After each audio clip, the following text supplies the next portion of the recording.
کوئی دیکھنے والا نہیں ہے، گناہ کے مواقع موجود ہیں، ذرائع موجود ہیں، اپرچونٹیز موجود ہیں. اس موقع پر ایسی ولنریبل پوزیشن میں جب اس کے پاس سب کچھ ہے، کوئی روکنے والا نہیں، اپنے پرنسپلز اور اپنی ویلیوز کے لیے، اپنے رب کو راضی کرنے کے لیے، اللہ کی حیا کے لیے ایک بندہ اگر گناہ کو نہ کر دیتا ہے نا، یہ انسان کو اتنا سیلف کانفیڈنس دیتا ہے کہ آپ امیجن نہیں کر سکتے.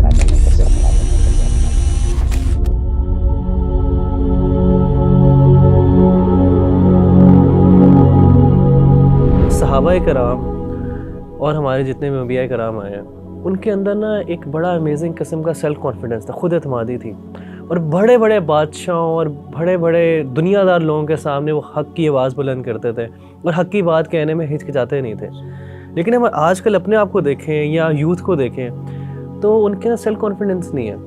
بات کرنا بھی چاہ رہے ہیں، بات کر نہیں پا رہے، بات حق کی بھی ہے لیکن بات ہو نہیں پا رہی.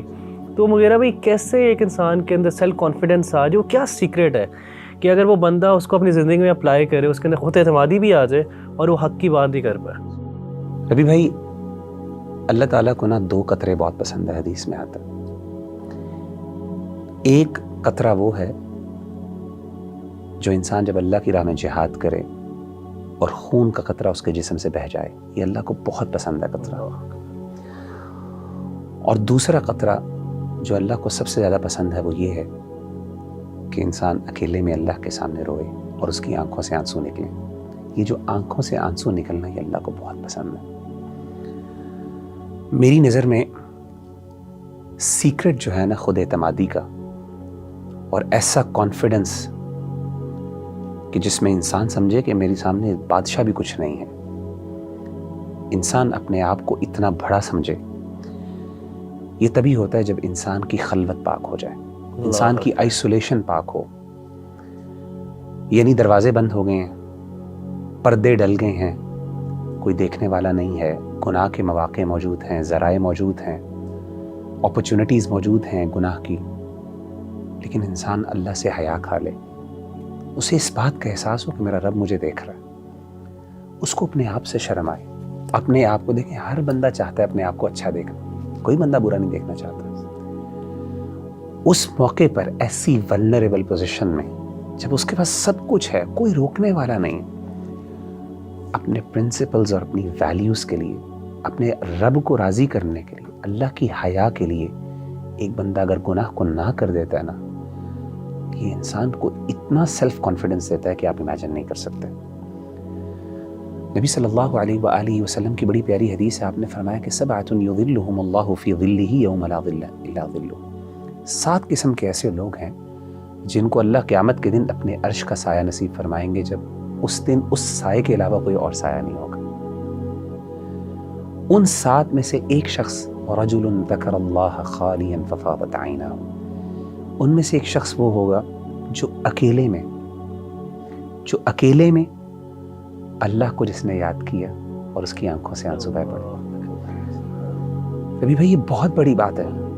آئسولیشن، لوگوں کے سامنے نیکی کرنا، میں یہ نہیں کہتا کہ لوگوں کے سامنے نیکی کرنا کوئی مشکل، کوئی آسان نہیں، کوئی مشکل ہے، اس کا بھی اجر ہے. ظاہر ہے انسان کی کچھ نیکیاں ایسی ہیں جو ایک سوشل سیٹنگ میں ہوتی، لیکن اصل انسان کے کردار کا پتہ چلتا ہے جب انسان اکیلے ہوتا. میں بتاؤں، اور میں سمجھتا ہوں کہ کسی بندے کا اصل تقوی اور اصل کردار تبھی جج ہو جاتا ہے جب وہ بندہ اکیلا ہوتا ہے. اور میں بتاؤں، انسان کی سب سے زیادہ خلوت کو دنیا میں جاننے والا کون ہوتا ہے؟ انسان کی وائف ہوتی، بیوی. اللہ کے بعد اللہ کو تو پتہ ہی پتہ، دنیا کے اندر انسان کی خلوت کو سب سے زیادہ جاننے والا انسان کی بیوی ہوتی ہے. تاریخ کے اندر نبیوں کے بعد اگر کوئی ذات، صحابہ کو بھی نکالنے چلیں، ہمیں کون سی ایسی ذات ملتی ہے کہ جس کی بیوی جو ہے اپنے شوہر کے کردار کے بارے میں بات کرے؟ میں ایک مثال دینا چاہتا ہوں سیدنا عمر بن عبدالعزیز رحمہ اللہ تعالیٰ عنہ کی، جن کو 5ویں خلیفہ راشد بھی کہا جاتا ہے. میں حیران ہوا ان کی سیرت پڑھ کے کہ آپ کی وائف نے یہ اپنے شوہر کے بارے میں کہا. الفاظ کچھ یوں تھے کہ واللہ، اللہ کی قسم، ما رأیت احدا اتقى من زوجی، اللہ کی قسم میں نے اپنی زندگی میں کبھی بھی اپنے شوہر سے زیادہ اللہ سے ڈرنے والا کوئی شخص نہیں دیکھا.